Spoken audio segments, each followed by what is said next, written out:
Hi, this is Annie Grace, and I am here answering readers' questions. And so today I have a great question about how do you stay alcohol free? How do you keep the momentum when you're off to like a girls' weekend or a guys' weekend or a bachelor party or bachelorette party? And so it's such a good question. Lisa writes in, she says, "Hi Annie, you're amazing. I feel great. I'll be alcohol free for 30 days this weekend, but I have an annual girls' weekend in 2 days. I really don't want to drink, but I'm worried about FOMO. Any words of advice on how to get through the weekend unscathed?" And I get this question all the time, and it is about those weekends that historically we have just centered around alcohol, like bachelor parties, bachelorette parties, all of these things that alcohol has been like the linchpin in the situation. So hi, you guys, welcome. Hey, Chris, thanks for being here. So here's my best advice. But before I forget, if you are wondering, okay, what would it be like to be 30 days alcohol free? Would that be good? Would that be bad? Am I curious about a life where I'm drinking a bit less or maybe drinking nothing at all?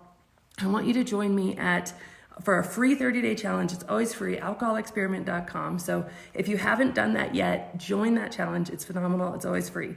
But right now we're talking about how do you stay alcohol free at a girls' weekend, a guys' weekend, going away for a bachelor party, these high pressure places where alcohol has just historically been such like a linchpin in this situation. So first thing I would say is that you really want to not abdicate your power up front. And what I mean by that is it's so easy for us to say, oh, well, I could pretty much do anything but that. I could pretty much do anything but that all-inclusive or but that bachelor party. I mean, that's just going to be impossible. And we literally abdicate our power up front, not realizing that there's lots of humans who don't drink at all. There's lots of times in history where people haven't been drinking, where it hasn't been such a vital part of things. So give yourself the permission to do what you want to do instead of just upfront abdicating it. And I know that sounds like a small thing, but it's really, really a big thing.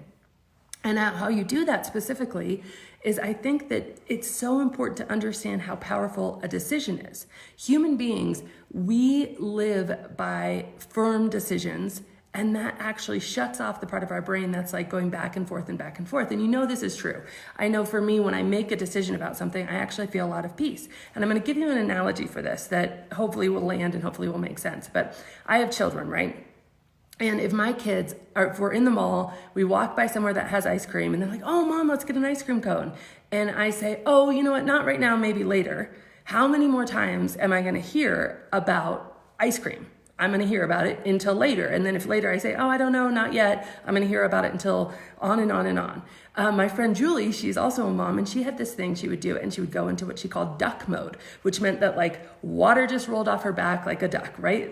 It was just like, if you say anything, she would tell her kids, "I'm in duck mode." And here's the thing about duck mode is she never once gave in once she was in duck mode. So if she was walking by the ice cream place and she had already known, "No, we're going to a birthday party later. You're going to have ice cream there. There's no ice cream right now." She wouldn't go in and try to reason with them or try to tell them, "Not right now, maybe later. We're going to a birthday party," or try to explain it, because guess what? Kids don't want to be explained to. They're going to find a loophole. She would literally just say, "Kids, today's a no. I'm in duck mode." And because she was so firm on her no's and so firm on her decisions when she was in duck mode, she didn't ever waver, and the kids would stop with all of the many things kids can do to try to get their way.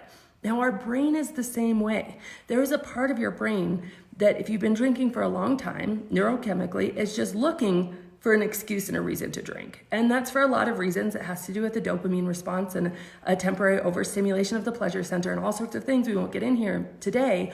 But trust me to say, there's a part of your brain that is looking for an excuse. And so when you go into anything with a maybe, I can tell you that 99.9% of the time, maybe means yes. And you can test this out. I would actually try this before your big weekend away.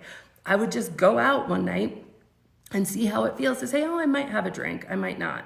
And how much chatter is going to be in your head, right? Because your brain is like those little kids. It's trying to find any way to get that extra stimulation, even if it's short term. The parts of your brain that, have been stimulated by alcohol, they're not sensitive to logic. They just want what they want, right? But if you go in and you're like, "No, not tonight, no matter what," you'll notice all the chatter in your head goes away. It's phenomenal. It's absolutely amazing. So you just need to know that maybe is a yes. And if you really want it to be a no, you may need to make that firm no ahead of time. And when you make that firm no, there's so many things that you can do. One of the best things you can do is you can decide like ahead of time that there's going to be ups and downs, and not even decide, but just really recognize that it is going to be, there's going to be amazing experiences in this weekend, and there's going to be weird experiences, because this is a reality, is you've never done anything like this before. You've never gone away on a girls' weekend without drinking. You've never gone to a bachelor party without drinking. You've never done things like this before. So just allow that it's not always going to be comfortable. You're doing a big, radical new thing. And some of it's going to be incredible and blow your mind about how awesome it is. And some of it, you're going to be like, wow, this really sucks. But you've decided in advance, you're never using that as a reason or an excuse or something to drink. And one of the best ways I know how to allow for all our experiences is to get curious rather than judgmental. So what that really means, and that, by the way, is like the crux of the alcohol experiment. So if you haven't done that before, it's free 30-day challenge, alcoholexperiment.com. But like that's the crux of it, is how do we get curious about this? How do we say, I don't know if all this hype is true. I don't know how it's going to feel. I don't know if I'm going to have a better or worse time, rather than judgmental.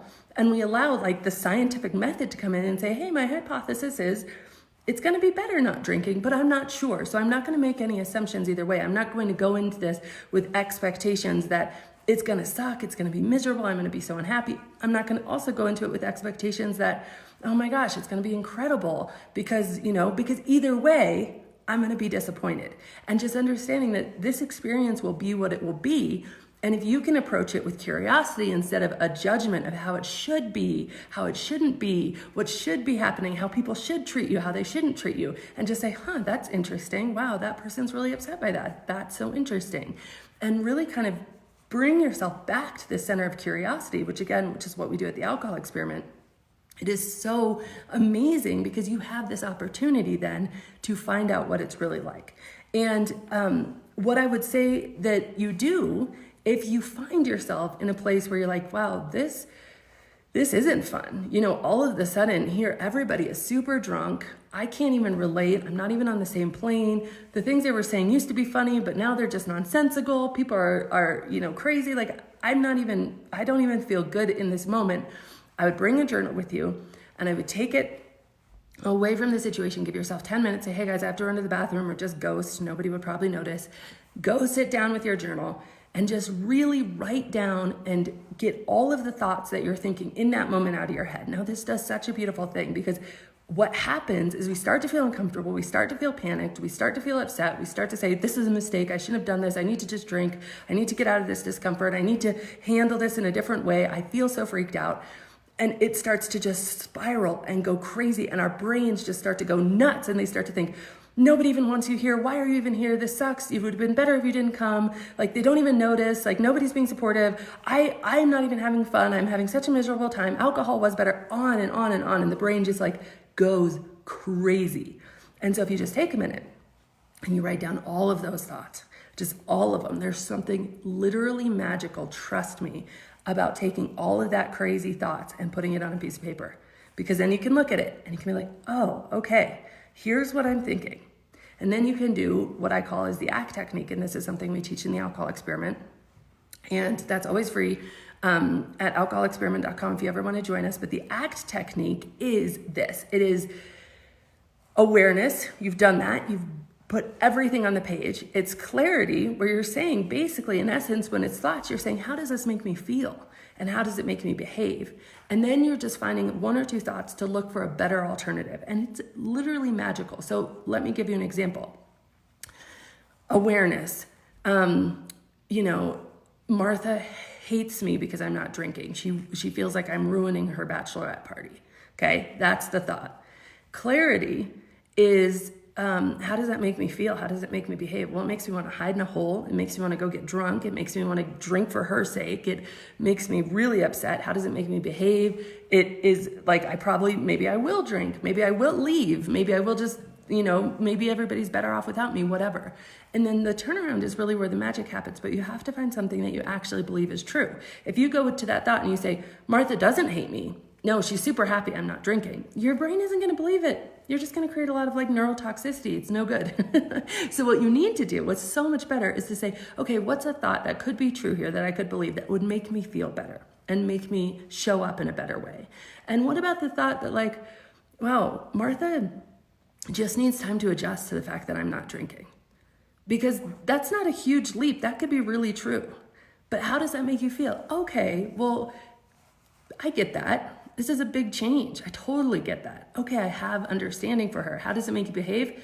You know what? I'm going to give her the time to adjust. I'm here for her. This is her bachelorette party. I'm going to be here for her. And I'm going to go out there and put a smile on my face and be her best friend and just be present for her. And then all of a sudden you have so much peace. So if you really need to take yourself out of the situation, use that little technique and really allow for it. So just as a reminder, maybe is a yes. So go into duck mode, make your no mean no if you're really serious about this. Make the decision ahead of time. Do not make the decision when you're in the moment. Be curious. Accept that there's going to be ups and downs. This isn't always going to be sunshine and roses. It could blow your mind how amazing it is, but there also might be moments where you're like, wow, I didn't realize how intense this was going to be. This is a massive shift and it's a big thing. And by the way, you're doing it at a point where like these activities have been like hand in glove with alcohol for as long as we can remember, to the point where we've gotten confused about what's the fun, being with our friends, which is truly the fun, I'll let you in on the secret, or the alcohol itself. And remember where we started. You do have the power. Don't abdicate it ahead of time just because you feel like, oh, how is it even possible not to drink at a girls' weekend or a guys' weekend? You do have the power and you can show up in the best way and then use the ACT technique. And as a final thing, and you can take this one or leave it depending how comfortable you are, but enlisting positive peer pressure, I think, is an incredible, incredible way to just make sure everything goes smoothly. And that could look like, if you feel comfortable talking to your friends before you go and say, hey guys, do me a favor. I'm totally gonna be there for you. I'm having so much fun. I'm so excited about it, but I'm not drinking. So just so you know. So that sort of thing, enlisting the positive peer pressure. So, comment below if this has been your experience, if you found this helpful. And as always, if you're curious about like, what could life be like maybe you're curious, maybe you're like, how would it be? I don't want you to take my word for it and be like, yeah, life is great without alcohol. Annie said so. Like, that doesn't make any sense. What I want you to do is I want you to experiment in your own life. I want you to go to alcoholexperiment.com, join me for a completely free 30-day challenge. Every day you'll get videos from me, you'll get emails from me. Again, it's totally free. And you just dip a toe and you just say, okay, what is life like without drinking? Let me find out for myself, because that is truly, truly where the power is where we're all adults here, and when we make our own decisions about what we want and the role that alcohol plays in our lives. So thank you guys so much for joining me. It's so wonderful to see you all on here, and have a great day.